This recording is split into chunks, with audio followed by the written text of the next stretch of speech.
guys, Jello here ulit. So yun guys, sabihin ko lang about din sa capacitor na to guys. So yun guys, flex ko lang tong capacitor niya. Oh. So yun guys, sunog na sunog yung capacitor niya. So pinalitan na rin ng motor to.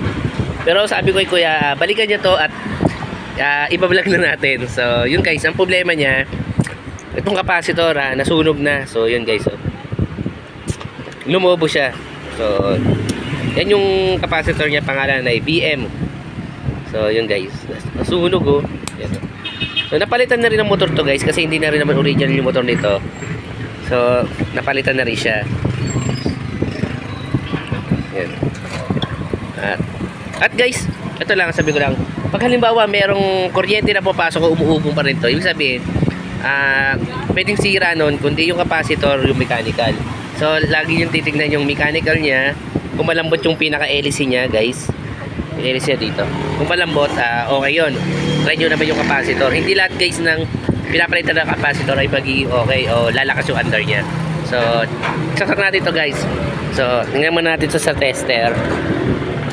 So sa tester guys, yan. Napansin nyo guys, may ilaw siya. Ayan o. So, may ilaw siya. Ayan o. Nasa 1 2 3. Yan guys. Ulit ko 1 2 3. So yun guys, may kuryente siya. So ang problema niya ito, capacitor lang. So checkin muna natin, palitan yung capacitor na to. So, tingnan natin guys kung ka-under siya. Pag umandar siya, sabihin capacitor lang talaga yung problema niya. So lagyan natin siya ng capacitor na maganda. Balikan ko kayo. So guys, yung nilagay kong capacitor yan. So maganda to capacitor na to guys, kasi ABM to. Wala pa akong balik dito guys na pag ito yung nilalagay natin. Kasi merong capacitor na mapangit. So nabibili mo yun guys sa Raon. Nabili ko yun sa Raon guys. So nakakatuwa lang kasi, kwento ko lang yung nagbabalik ako ng capacitor sa kanila. Kasi pag bumibili ako ng capacitor, kundi 100, 50, ganyan. Ngayon, binalik ko sa kanila kasi may mga customer na nagagalit pag bili sila ng capacitor. Isang araw, dalawang araw, sira agad yung mga capacitor na yun.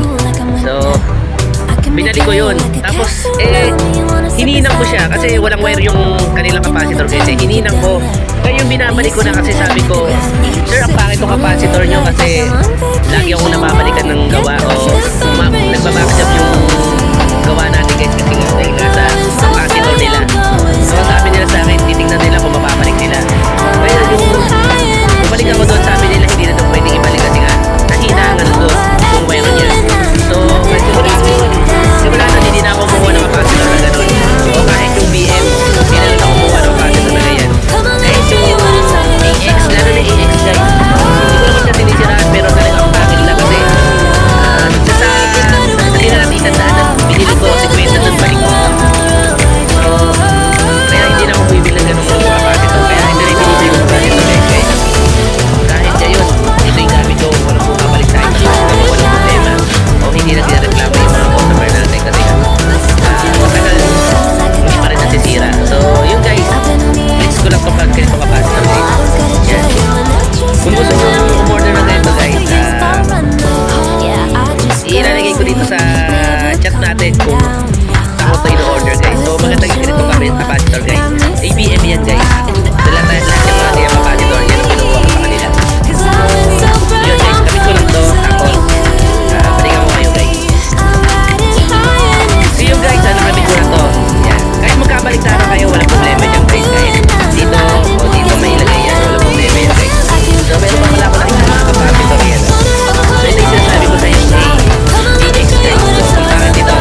yun, sana nakatulong ako sa inyo about dito sa capacitor na pinapalitan natin kung paano gumawa ng electric fan na to.